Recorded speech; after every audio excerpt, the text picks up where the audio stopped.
All right, let's get into the Roto World player news. Yeah.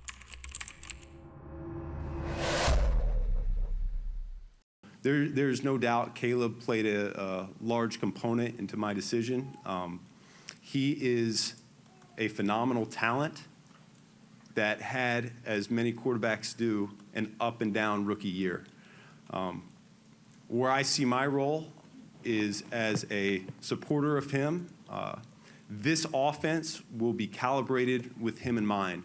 We're going to build this thing. This is not simply a dropping of a previous playbook down on the table and starting there. Nope. We're ripping this thing down to the studs, and we're going to build it up with him first and foremost, and then with the pieces around him next. What he's been able to do over there with Detroit in that offense, you don't see an offense doing things that they were doing without somebody like Ben at the helm of it, just because there's so much time and so much effort and so much energy and passion that goes into it. What a duo in Chicago.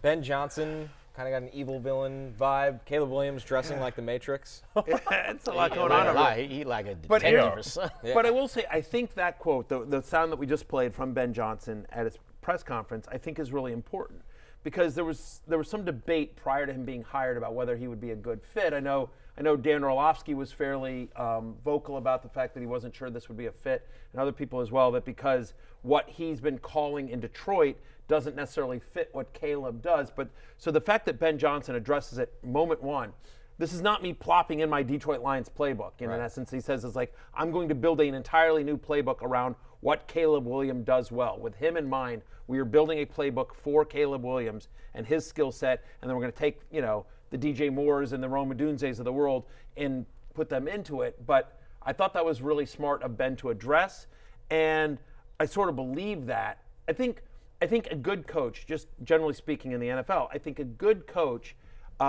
basically coaches to what their player's skill set is, right? I mean, that's what they've done in Washington. Cliff Kingsbury adjusted his offense and put a lot more of the stuff that Jaden liked in college into their offense here in the pros. And so I think good coaches adjust their offense to the skills of the players that they have.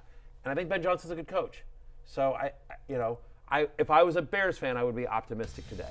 It's always going to be a mixture of a little bit of both of that. You definitely got to cater to what your guy does. I expect Caleb Williams, whatever offense he runs, I definitely expect him to be getting the ball out a little quicker, because there was a lot of times this year where he maybe had played a little more hero ball than he had to. I think he'll get to, more of the quick hitter type stuff, but still yet being able to use his talent of being able to scramble in the pocket. Yeah, to me the big thing with Ben Johnson is, like, if you don't think that he can change his, like, do you think that the only guy who can run Ben Johnson's offense in any form is Jared Goff? Like, it's not like he's coaching with Josh Allen or Patrick Mahomes, which I think would be more red flags. Like, Jared Goff was named an MVP finalist today. He's probably going to finish 5th in MVP. 2 years ago, Jared Goff looked like he was on the path to being like a backup in the league. A couple of years ago, the Rams gave up a number 1 pick to get Jared Goff off their team. Right. They sent a number 1 pick to the Lions to say, please take Jared Goff. Here's a number 1 pick if you'll just take Jared Goff from us. So that's where his career was, to your point, and it's been resurrected. And credit to Goff, credit to Johnson, credit to the Lions front office for putting for getting Amon-Ra St. Brown in the 4th round, for putting that offensive line together. Like a lot of pieces go into that. And Goff has been richly rewarded, and deservedly so. But yes, it's not like he was gifted Patrick Mahomes or something like that, to your point. Exactly. So are we saying that we're all in on Caleb Williams MVP tickets next year? I wouldn't go I that don't think far. we're. I don't think we're. Are we on that? Are we on that? Kind of outplayed by Bo Nix this year. So hey, I mean, he's the type of guy who has upside to come out of nowhere. But. You see that number 5 back there, right? That's the ticket you should. Of course, but Caleb Williams is going to be the value. Yeah. Jaden Daniels is going to be top 3 or 4 guys up there. I will say that Caleb Williams, I think he'll be a sleeper fantasy-wise, like a sleeper fantasy quarterback. Yeah. Not only when you want to go to the season with as your number 1, but if you're in a 2-quarterback league or a deeper league, he's certainly an interesting guy. You know the value is going to be, Lawrence? It's going to be Lamar Jackson again. Because everyone's just like, oh, they're not going to give it to him again. Oh, well, what if he has the best numbers again? This is the thing, though. If he had these numbers again next year, he ain't going to get it. I don't know, man. He'd have to throw for like 4,900, run for 1,500. The best guy usually just wins. It'll be interesting to see if Keenan Allen comes back to this team. I think that's the you know, and what they do at the running back position as well with Swift. But it feels like, but either way, I think if you are a dynasty manager that has Caleb, that has DJ Moore, that has Rome Odunze, today is a good day for you. If you're a Bears fan as well, you feel better. Whatever you think about that offense, it's going to be a lot better under Ben Johnson. Yeah, he wasn't as bad as Bryce Young was as a rookie, but you're hoping it has the Canales effect of where you see significant growth hitching that kind of play caller to him. He also, I mean, like, it wasn't as bad as Bryce Young, but it was the same effect, which is that, like, C.J. Stroud was so good last year that it paled, you know, it sort of made Bryce Young's struggles look more amplified. And the fact that Caleb Williams went #1 overall and struggled somewhat, while Jaden Daniels is awesome. Bo Nix leads his team to the playoffs as well. Penix was, Penix looked good down the stretch. Drake May looks good.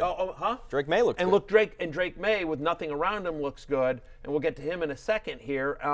And I think people are excited about J.J. McCarthy, you know, given what we saw Sam Darnold do in the Vikings offense. So I think that amplified Williams' struggles because of all the other success that the rookie quarterbacks had.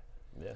Hey, it's Matthew Berry from NBCSports.com and RotoWorld.com, and I want to thank you so much for watching whatever it is you just watched, or if nothing else, being too lazy to click out of the autoplay after this video started, after whatever it is you actually wanted to watch finished.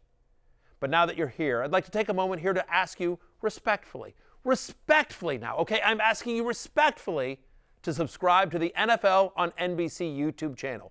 You'll get the latest RotoWorld fantasy news headlines, all sorts of great shows, including my own Fantasy Football Happy Hour. So go subscribe now. Again, I'm asking respectfully.